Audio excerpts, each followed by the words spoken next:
존경하는 성도 여러분, 오늘은 복된 주일입니다. 오늘 주일 예배에 참여한 여러분 모두에게 하나님의 은혜와 축복과 평강이 함께하기를 주님의 이름으로 축복합니다.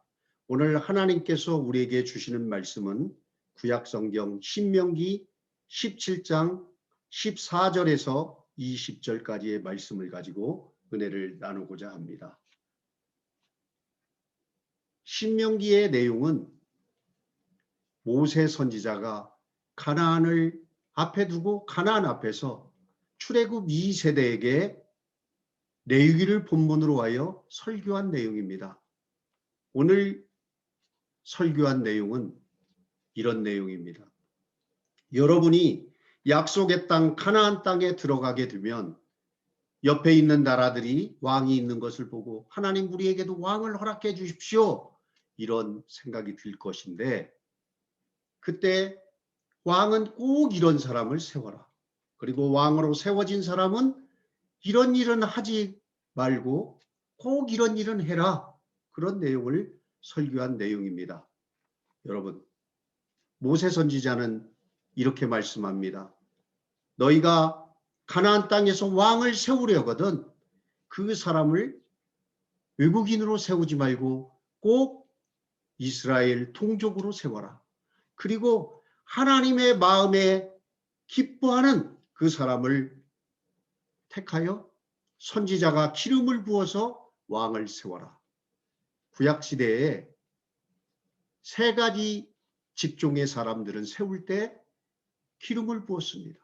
하나님의 기름 부심이 있도록 해달라는 의미에서 기름을 부었는데 그것은 왕을 세울 때, 제사장을 세울 때, 그리고 선지자를 세울 때 이러한 의식을 행했습니다. 이것은 하나님께서 은혜를 더하고 도와달라는 의미입니다. 이런 사람을 왕으로 세우면 왕이 된 사람은 이런 일은 하지 말아라 하면서 16절과 17절에 말씀합니다. 왕이 하지 말아야 될 것은 첫째는 병마를 많이 두지 말라는 것입니다. 여러분, 병마는 군사력을 강하게 하는 것입니다. 왕이 되었으면 군사력을 강하게 하는 것, 이것은 해야 될 일인데 왜 하지 말까? 군사력이 너무 강하게 되면 하나님을 의지하기보다 자신을 너무나도 과신하기 때문에, 교만하기 때문에 병마를 많이 두지 말라는 것입니다. 두 번째는 아내를 많이 두지 말라고 합니다. 아내를 많이 두게 되면 쾌락에 빠질 수 있고, 그리고 이 여자들이 각자 섬기던 신들을 데리고 와서 우상 숭배가 될 수 있으니까 아내를 많이 두지 말라. 이렇게 얘기하고 있습니다. 세 번째는 은금을 많이 모으지 말아라. 여러분, 은금은 재물을 모으는 것입니다.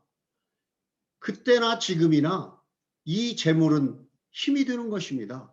그러나 재물이 너무 많으면 하나님을 의지하기보다 정말 자신의 힘만 의지하게 되기 때문에 이것도 역시 재물을 너무 모으지 말아라. 결국은 왕은 자기 자신을 의지하기보다 하나님을 전적으로 신뢰하고 하나님을 의지하는 사람이 되어라. 그런 내용입니다.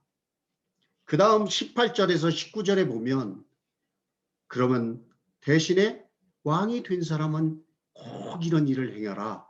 그런 내용을 얘기하고 있습니다. 왕은 제사장 앞에서 율법책을 써서 그것을 자기 옆에 두고 항상 읽고 묵상하라. 이런 내용을 말씀하고 있습니다. 여러분, 왜 하나님의 말씀인 율법을 항상 가까이 해야 될까요? 그것은 하나님의 뜻을 알아야 그 뜻대로 살 수 있기 때문에 그렇습니다. 그리고 두 번째는 하나님을 두려워하는 경외하는 왕이 되어야 되기 때문에 이 말씀을 가까이 하라는 것입니다. 하나님의 말씀을 가까이 하게 되면 균형 잡힌 삶을 살 수 있습니다. 그리고 겸손할 수 있습니다. 그리고 하나님을 두려워하는 그런 삶을 살 수 있기에 이 말씀을 가까이 하라고 얘기합니다.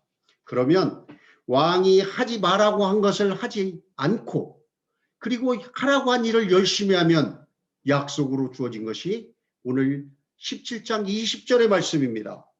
20절에 그리하면 이스라엘 중에서 그와 그 자손이 왕위에 있는 날이 장구하리라. 너희 자손에게 왕위를 오랫도록 보존하게 하고 태평성대가 있게 할 것이다. 이런 내용입니다. 사랑하는 성도 여러분, 여러분은 혹시 이런 생각이 들지 모르겠습니다. 그것은 왕을 세울 때의 이야기지 그것이 나하고 무슨 상관이 있어? 이런 생각이 들 수 있습니다. 그러나 사랑하는 성도 여러분, 우리는 성도로서 성도는 이러한 정체성이 있습니다. 베드로전서 2장 9절의 말씀을 제가 읽어드리겠습니다. 그러나 너희는 택하신 족속이요 왕 같은 제사장들이요 거룩한 나라요 그의 소유된 백성이니 이는 너희를 어두운 데서 불러내어 그의 기이한 빛에 들어가게 하신 이의 아름다운 덕을 선포하게 하려 하심이라. 아멘. 여러분, 우리는 성도로서 왕 같은 제사장입니다. 왕 같은 제사장인 우리를 가정에 그리고 교회에 그리고 여러분이 속한 그러한 직장에 리더로 세우셨습니다. 리더로 세웠다면 우리가 꼭 지켜야 될 게 있습니다. 일단 리더는 하나님 마음에 합한 사람이 되어야 합니다. 그리고 전적으로 나를 너무나도 의지하지 말고 겸손한 가운데 하나님의 뜻을 따라서 하나님의 뜻대로 살고 그리고 균형 잡힌 삶을 살아야 하나님께서 우리의 공동체를 책임져 주시고 발전하게 할 줄로 믿습니다.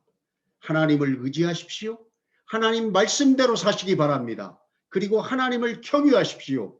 그러면 여러분이 속한 그 가정을 책임져 주시고 형통하게 해 주실 것입니다. 그러면 여러분의 교회를 부흥하고 성장하고 발전하게 하나님께서 해 주실 것입니다. 하나님을 두려워하고 하나님을 전적으로 의지한다면 여러분이 속한 그 직장이 모든 사람들이 부러워하는 아름다운 직장으로 부흥 발전할 수 있도록 도와주실 줄로 믿습니다. 사랑하는 성도 여러분, 정말 우리 대한민국이 이 하나님의 말씀이 적용되는 그런 나라가 되기를 바랍니다. 우리의 지도자들, 정치 지도자들이 하나님을 두려워하고 하나님을 전적으로 의지하고 하나님 말씀대로 살아갈 수 있도록 기도하십시다. 그러면 우리가 속한 이 대한민국이 크고 놀라운 나라가 될 줄로 믿습니다. 사랑하는 성도 여러분이 속한 그 공동체에서 하나님 마음에 합한 사람이 되고 그리고 하나님을 전적으로 의지하며 하나님의 뜻에 따라서 순종하는 사람이 되어서 여러분이 속한 그 공동체가 모든 사람들에게 하나님의 영광을 드러내는 그러한 공동체가 되기를 간절히 바랍니다. 여러분이 그 공동체를 살리는 그러한 주인공들이 다 되시기를 주님의 이름으로 축복합니다. 다 같이 기도하시겠습니다. 하나님 아버지, 오늘 이 귀한 말씀을 통하여 우리가 속한 그 공동체에서 정말로 하나님의 기뻐하는 사람이 되고 하나님을 신뢰하고 하나님 두려워하며 하나님 뜻대로 살기를 우리가 열심히 하면 하나님께서 우리가 속한 공동체를 부흥하고 발전하게 해주신다는 말씀을 듣게 하셨사오니 이 약속을 믿고 그러한 삶을 살아가는 우리 모두 되게 하여 주옵소서. 이 모든 말씀 우리 주 예수님의 이름으로 감사하며 기도드리옵나이다. 아멘. 여러분, 이번 한 주도 하나님이 주신 이 말씀으로 승리의 삶을 살아가는 여러분 모두가 되기를 간절히 바랍니다. 감사합니다.